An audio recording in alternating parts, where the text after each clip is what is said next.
พี่น้องเอ้ยทางน้องกิ๊กแล้วก็น้องหยังอีกเด้อันนี้เนาะพากันคุดตุ้ยอยู่นี่สบายดีน้องเลย เคยอยู่ อยากขึ้นน้องนุ่งเนาะเจ้าเนาะฮะพี่อยากขึ้นน้องนุ่งแต่รู้จักว่าน้องนุ่งบ่คือบ่จักเนาะ โดย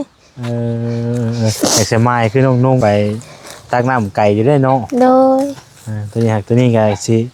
เมื่อยโยมแน่แต่ก็ยังใครกว่าบ่มีจะอยู่กับพายานะอยู่กับแม่สองคนพอเจ้าเด้ ปะ เอาไล่ ป้า เมื่อ เดียว คือ แล้วโดยเพื่อนป้าเดียวแล้ว บ่อยากเว้าแสดงว่าคงสิเติมหนึงรู้ซะเนาะมันเป็นหยังจ้ะเนาะเพิ่นเป็นคนบ้านใดล่ะคนพะลานเดี๋ยวเพิ่นมา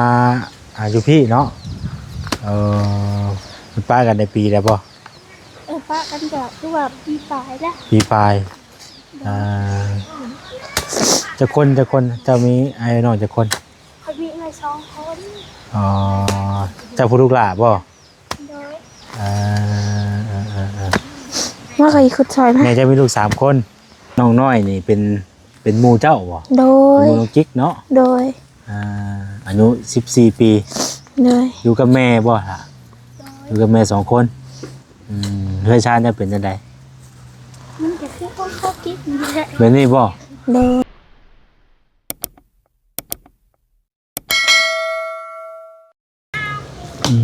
พี่น้องเอ้ยทางน้องกิ๊กแล้วก็น้องหยังอีกเด้อันนี้เนาะพากันคุดตุ้ยอยู่นี่สบายดีน้องเลย อันนี้ไผซะนี่น้องหยังอันนี้น้องน้อยไผเพิ่นอยู่ไสเพิ่นน่ะอยู่ตรงกันนี่บ่ คอยอยู่บ้านคอยเอามาลินนะคอย อยู่บ้านของวาลินพากันคุดเฮ็ดหยังอันนี้สิเฮ็ดหยังอะ เฮ็ดชวนพา สิเฮ็ดสวนผักบ่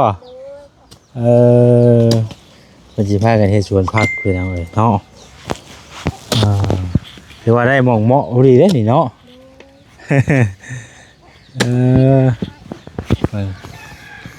เอาไม้ไปให้เพิ่นก่อนมาหลายมื้อเติบพี่น้องเอ้ยเนาะพอดีมากับเห็นเพิ่นพากันขุดสวนผักเนาะติ้วอยู่เนาะแต่ไม้อยู่ โดย ขุดให้ว่านั่นก่อนบ่ ขุดไหยามัน ขุดอันกบหญ้าซะก่อนเนาะ โดย ขุดกบหญ้า โดย ทางเรียบร้อยแล้วน้ำบาดนี้เนาะ โดย โอ้แล้วจักมื้อแล้วเนาะได้หา6มื้อเลย โดย ได้หา6มื้อเลยไปเอาเลยเนาะเพิ่นขุดให้มันอันให้หญ้าตายซะก่อนแล้วจังสิปลูกผักบัดนี้ โดย นี่เด้น้ำเพิ่นออกแห้งบ่น้ำเป็นจังได แห้ง แห้งเนาะ โดย โอ้เพิ่นพากันพังรักพี่น้องเอ้ยพังที่ดิเนาะ โดย ยันมีแนวเข้าไปบ่ โดย แม่นเนาะ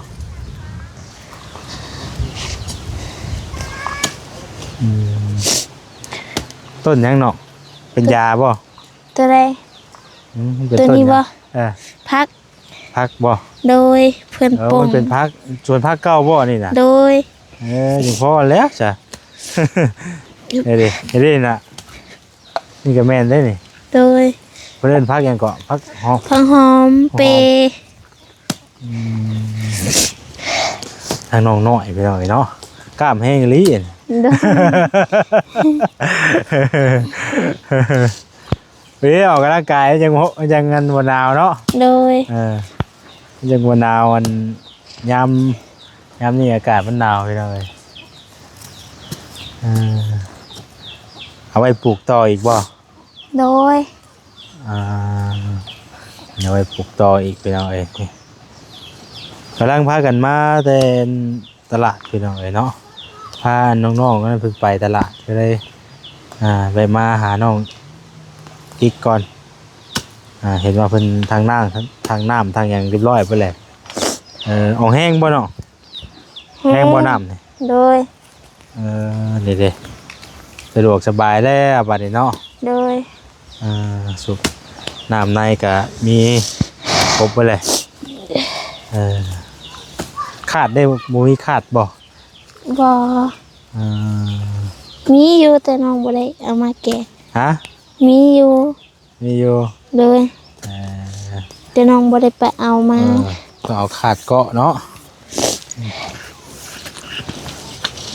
นี่กำลังคุดนานพักคือน้องเลย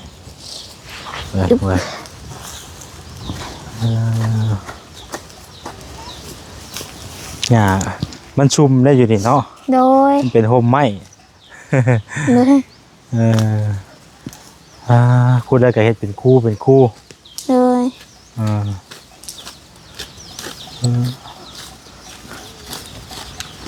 ให้บ่เสียหญ้าซะก่อน น้องบ่ได้เสีย เสียหญ้าซะก่อนจะคุด น้องขุดเลย คุดไปเลยเนาะ โดย ทางนั้นพากันเฮ็ดกินหยังเด้นั่นฮะ พอมาแต่มีงานเด็ก มีงานบ่ โดย เบิ่งสิคุดโอ้สิมโจกเป็นตาร้อนแท้อันนี้ โดยเพิ่น โอ้ ขุด โหหน้าติงน้องแนงน้องแนงอยู่ โดย เบิ่งโอ้ขาดอยู่ได้นี่น่ะ โดย นั่นเด้อ่อนๆพี่น้องเอ้ยเนาะเอาดินนี่มันคือซุ่มแต่ว่าดูว่าน้ำนั่นมันบ่น้ำเพิ่นนั่นบ่เนาะ โดยน้ำตอนเพิ่น ตอนเพิ่นเจาะหั่นเนาะ โดย หักแล้วจ้ะ โดย หมูนี่เลยปลูกผักพอได้เห็นนั่นพอได้กินเนาะ โดย สิปลูกผักอย่างแน่นี่ น้องก็ยังบ่ฮู้คือกันน้องยังบ่ทันได้ซื้อมา น้ำมือทันมีนายผักบ่ โดย ยังละบาดนี่ เรียบร้อยแล้วกล้องข่อย โดย เบิ่งโอ้ยังบันทึกต้อยๆอยู่พี่น้องเอ้ยเนาะอากาศมันลมพากันมาหลายคนอยู่มื้อนี้กะ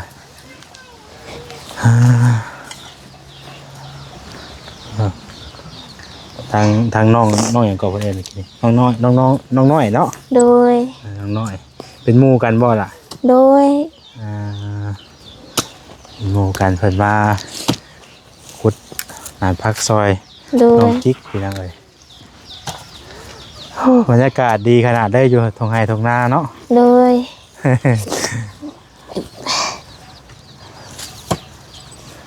อายุอยู่ห่มอยู่บ่ฮ้อนปานใด โดย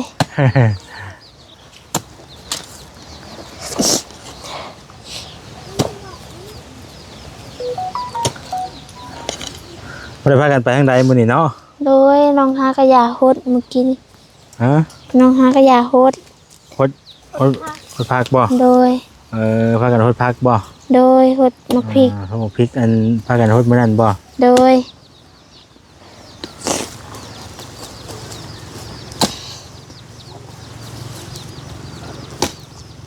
แบดบ่ใส่กับเบิดบ่แบดพี่น้องเนาะ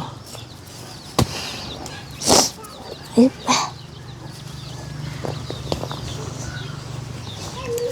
เฮ็ดไปเรื่อยๆเอายังอ้อมบัดนี้เนาะ เอาไม้น้องบ่มี ไม้ ตะ บ่ นางโดย มีแต่นางเนาะ โดย มีแต่นางอ้อมนี่สิคักคิ้วพี่น้องเอ้ย โดย มันมีแต่นางอ้อมอันนั้นแต่นางอ้อมนี่ใกล้กับเขาบ่ได้แล้ว โดย มือหยวมเลย โดย เป็นพี่น้องกันไปแล้วก็เป็นหมู่กันไปแล้วก็เจ้า แม่เพื่อนเป็นป้า เป็นป้าของ แม่เขาเป็นเอื้อยของแม่ ก็เลยมาเล่นน้ำเพิ่นเนาะ โดย มาซอยกันเฮ็ดนานพัก โดย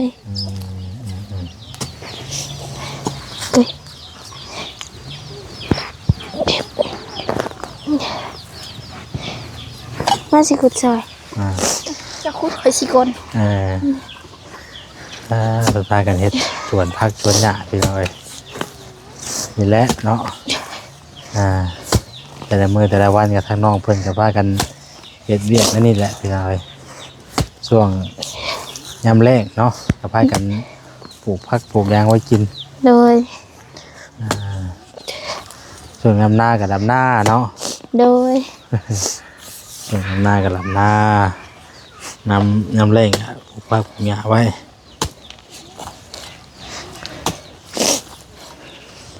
ปลูกหลายๆก็เอาไปขายอยู่บนตลาดยังตลาดแคมทาง ได้ขายเยอะว่าผักเนาะ น้องบ่ได้ขายมีแต่ปลูกไว้กิน ว่าส่วนหลายไม่ได้ปลูกกินเนาะ โดย ส่วนหลายไมแต่ได้ปลูกกินเป็นอะไรดีแล้วเนาะปลูกไว้กินให้กลัวบ่มีพักไว้กินเนาะ โดยพักอยู่นี่ดิ หอมเปย์บ่หอมเปย์อันนั้นนะ โดยบ่ ว่าแม่นไปซับเลยไปจ้ะ บ่ทราบดอก โหไม่มันไปหาตัดมากกันพี่น้องเลย โดย ตัวเอามาเห็ดลักหัวได้ดิเนาะ โดยเฮ็ด ตัดอยู่แถวใดเนาะ อยู่ด้านพี่ภาษา ป่าเนี่ยบ่ โดย ตัดอยู่พี่ภาษาผู้ โดย อ้อยบ่ย่านบ่ ย่านแต่น้องก็บ่หันเข้าพ่อกับแม่น้องไปตัดมาให้ อยู่มาเฮ็ดทั่วอ้อมนี่เนาะ โดย โดนบ่เพิ่นนั่นทางหน้ามื้อน่ะ โดนเตอเพิ่นมา เพิ่นคืนเพิ่นมาค่ำบ่เนาะ โดยเพิ่นมาค่ำแล้ว เพิ่นมาก็11:00 นเพิ่นแล้วก็10:00 น เพราะว่าตอนนั้นน่ะบ่าวกำลังสิออกเมื่อไหร่เห็นเพิ่นมาประมาณช่วงเที่ยงนี่แหละเนาะ โดย ช่วงเที่ยงนี่แหละเห็นเพิ่นมาพี่น้องเอ้ยบ่าวกำลังสิออกเมื่อเห็นเพิ่นนั่นเห็นเพิ่นมา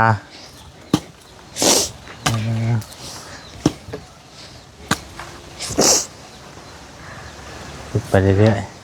ๆปลูกหมักแตงหมักทั่ว โดย อายุดินมันอ่อนอยู่ โดย เพราะว่ามันเป็นน้ำที่ว่าเพิ่นทางน้ำเมื่อนั้นน่ะมันไหลลงมานี่น่ะมันก็ได้ชุ่มแน่บัดนี้กระบอกนั่นปันไดพี่น้องเอ้ยกระบอกแข็งปันไดเวลาเฮาขุดกันเนาะ โดย ทางน้องกิ๊กกับน้องน้อยพี่น้องเอ้ยซอยกัน โด ขุด ย สวนผักเนาะ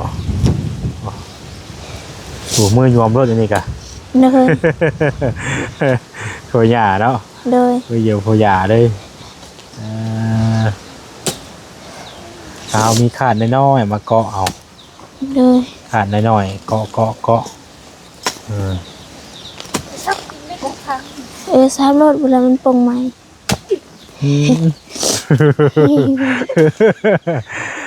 มายืดเสียดาย เสียดายอีกว่าดิ โดยใส่ไป มันบ่อยากทิมอีกว่าล่ะ โดย โอ้ยสิลายมันเนาะ โดย บ่อยากทิมสิได้เพิ่น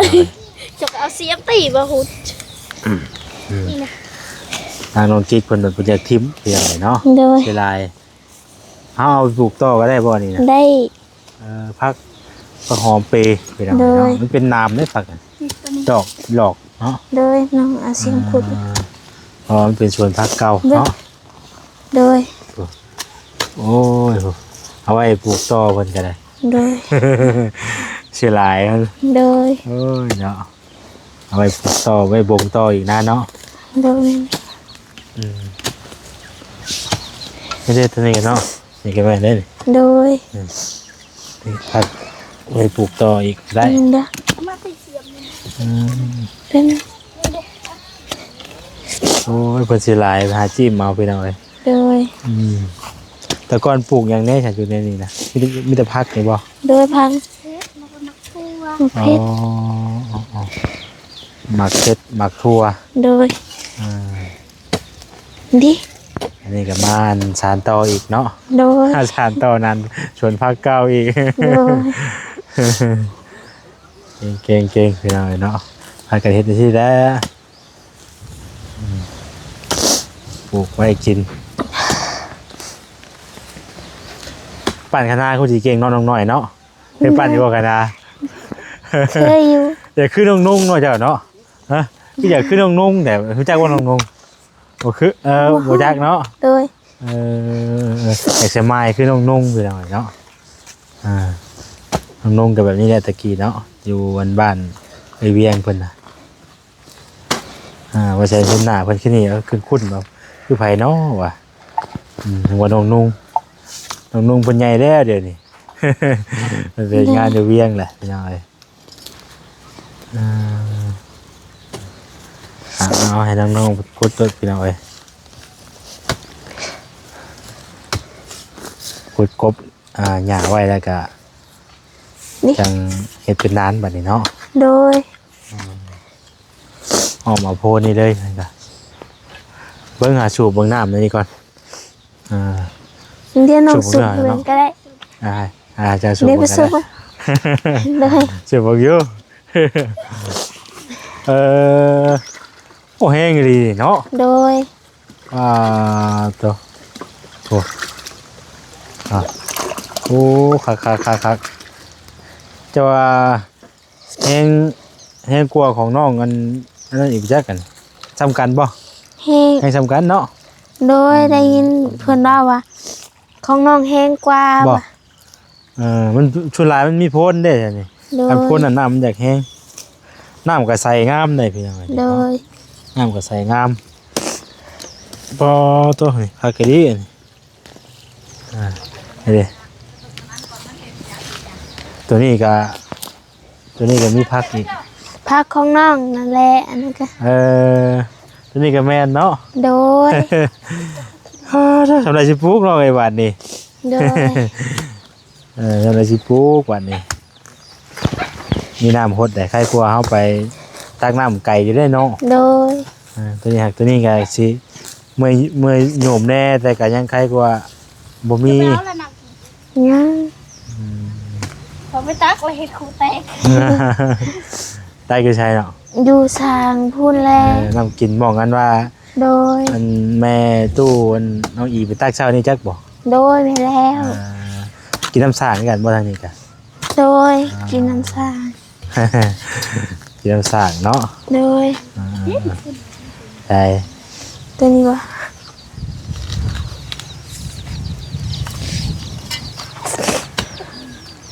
เดี๋ยวเจ้าอยู่กับใครฉันล่ะ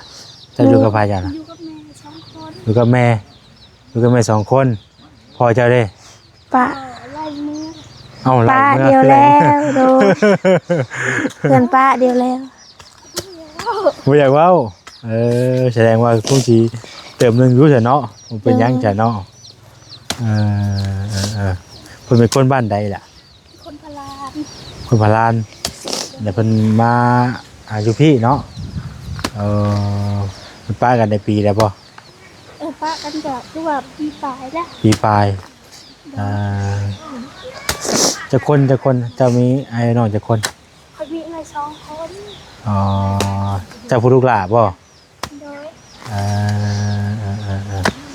ว่าใครขุดซอยไหมแม่จะมีลูก3 คนแต่ครอบครัวเพิ่นเป็นยังไงจ้ะน้องกิ๊กเกิดครอบครัวน้องน้อยนี่ทำคือกันนี่แหละเดียวกันบ่โดยเขาน้ำจำปากะพออยู่พอกินอยู่บ่ได้ว่าจังได๋เพิ่นกะเรียกกับน้องแล้วเพิ่นกะบ่มีหน้าเฮ็ดบ่มีหน้าเฮ็ดโดยใครได้แต่เพิ่นยังมีดินเฮือนดินเฮือนก็สมบ่แม่นดินเองเขาอยู่นำคือกันเจ้ากะแต่ว่าดินกับไอ้น้องพ่อแม่เพิ่นดีขออยู่นำคือกันโดย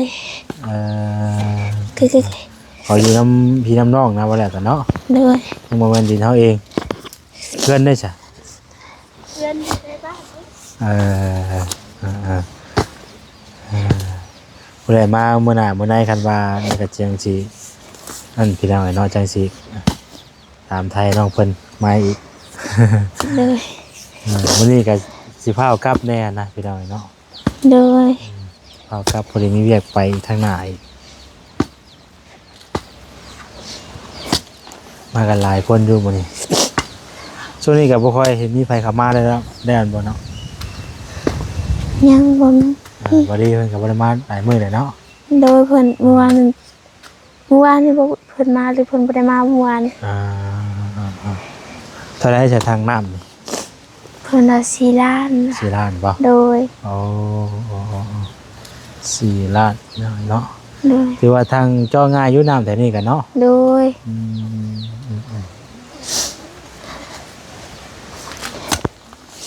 เจ้าง่ายอยู่พี่น้องเอ้ยเจ้าก็มีรถ เมียนอันนี้ เป็นวัดบ่น้องกิ๊ก โดยเด้เด้ ไม่ยังนะพัก พักโดย ยังแต่ว่ายังบ่ได้มีให้พักอยู่ โดย ให้คาก็มีอะเนาะคา โดยเก่ง ยังระบาดเลย น้ำผักห้องหนังเด้เด้ เจ็ดปีแล้วน้อง14 ปีป่ะมาอยู่วันนี้มานั่งยืมกันอยู่ว่าจะถามเราก่อน โดย ถามก่อนหนึ่งก่อนจังสิกลับปีน้องเลยเนาะ ทางน้องน้อยนี่เป็นหมู่เจ้าบ่ โด เป็น ย หมู่น้องกิ๊กเนาะ โดย อายุ14 ปี โดย อยู่กับแม่บ่ล่ะอยู่กับแม่2 คนเพื่อนชาติจะเป็นจังได มันจะคือคนเขากิ๊กนี่แหละ เป็นนี่บ่ โดย ปวดหน่อยนึง เป็นจังไดครอบครัวเจ้าเขานำจำปากะพอได้อยู่ได้กินอยู่บ่ มีลูก คือ มี ว่า อยู่ นะ เฮ็ดเวียกเฮ็ดงานจังซั่นบ่แม่เจ้าเฮ็ดเวียกเฮ็ดหยังซื่อๆมื้อนี้ เพื่อนกัน แม่เจ้าเฮ็ดเวียกหยัง บ่ได้เฮ็ดหยังเขาก็มาแต่ตัดอ้อย เพิ่นไปตั้งเอาไว้รับจ้างบ่ โดย โอ้ ค่อยไป อ๋อเพิ่นไปตัดอยู่ใช่น่ะ ประทับเลยทางอันนั้นกูเด็กทางมาซ้าย โอ้ทางนาซายบ่วันนาซายเฮาไปแล้วก็มาสิบ่หรือว่าใดๆหรือว่าต้อง เพื่อนไปนอน ไปนอนอยู่พุ่นเลย โดย เอ่แล้วเจ้าเฮ็ดหยังใช่อยู่บ้าน ค่อยก็แบบทดพักหดหญ้าเฮ็ด ซอย ขุดต้นไม้เนี่ยเลยเพิ่น ซอยเพียงเพื่อนน้ำชานนั่นแหละเนาะ โดย อยู่เพื่อนดูแลเพื่อน แม่ ไปคุมือ ไปใช้ ไปหากิ๊กเลย อ๋อส่วนลายไปหาอยู่หากินเนาะ โดย ไปหาอยู่หากินคุดกบคุดเกียดไปชั้นได้เนาะ โดยบางทีเพื่อนก็มาสู่น้องเนาะ พอดีมาเด่นน้ำน้องกิ๊กเพิ่นพี่น้องนะครับพ่อทั้งน้องน้อยเนาะ โดย เขาก็บ่เคยพ่อเป็นจักเทื่ออยู่บ้านนาเพกนี่แหละว่าเจ้าน่ะ โดยน้อง อยู่ทางใดกันเจ้า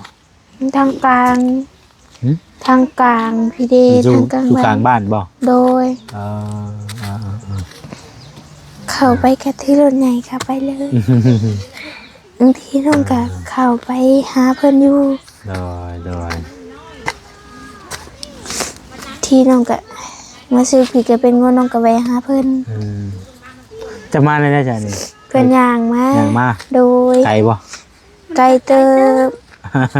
ไกลเติบเนาะ โดย ไปซะน้องบ่มีหยังเด้อมื้อนี้เดี๋ยวบ่าวสิกลับก่อนเด้อ โดย ให้ว่าหมู่ถ่าอยู่คือจังไดบ่ โดย มื้อหน้าวันไหนว่าสิมาเล่นน้ำใหม่ โดย มาแบบเฝ้าๆเด้อบ่ดิ โดย เบิ่งเอานี่ให้น้องเพิ่นพอได้ซื้อขนมน้ำจะได้กินก่อนสิน้องเอ้ย เนี่ยขี้หยาดขี้ต้มเป็ดเต่ง ฮะเอาอันโดย ปันกันน่ะ ขอ พอได้ ขอบใจหลายๆเด้อคอยสุขภาพเจ้าแข็งแรงคันเจ็บบ่อยได้คำไข่บ่อยมีเด้อคอยเจ้าร่ำเจ้ารวยเด้อ โดย สมปรารถนาทิ้งใดขอให้ได้สิ่งนั้นเด้อ โดย โดย โดย ไอ้การเด้อพอได้ซื้อน้ำเด้ โด อย ว่ากับมีน้ำมาต้อนได้มื้อนี้ก็ได้ โดยบ่เป็นหยังขอแต่น้าบ่าวมาหาพ่อ ไปสิกลับป้าก่อนเดี๋ยวมื้อหน้าว่ามาเด่นน้ำใหม่เด้อ โดย โดย ไป ไม่น้าบ่าว กลับป้าน้องเพิ่นก่อนบัดนี้พี่น้องเอ้ยเดี๋ยวผู้ใดเพิ่นปลูกเพิ่นปลูกผักปลูกหญ้าเนาะมาได้เทื่อได้ที่กันเดี๋ยวผู้ใดพักมื้อกินได้เนาะผู้ใดมื้อกินอยู่ได้พี่น้องเพิ่นปลูกผักปลูกหญ้าไว้เนาะ เอาเดี๋ยวบ่าวกลับก่อนเด้อน้องเด้อ โดยเดินทางปลอดภัย โดยเดี๋ยวมื้อหน้ามาเล่นน้ำใหม่ มาแต่ถึงจังว่าเพิ่นคุณนานพักอยู่พี่น้องเอ้ยเนาะไปเดี๋ยวทางบ่แสนกลับก่อนเพราะว่าทางผู้ที่มาเพิ่นถ่ายอยู่พี่น้องเอ้ยก็สิไปงานต่ออีกเนาะสิไปงานดองพี่น้องเอ้ยจะกลับมื้อไปงานดองงานบัดเชิญก็สิได้กลับมื้อซะก่อนมื้อหน้ามื้อในก็จังสิมาเด็ดน้ำน้องเพิ่นใหม่เนาะเอาอยู่ดีมีแฮงเนาะพลาดประการใดก็ขอโทษขออภัยสำหรับคลิปนี้ลำลาไปก่อนเด้อพี่น้องเด้อสบายดีเนาะ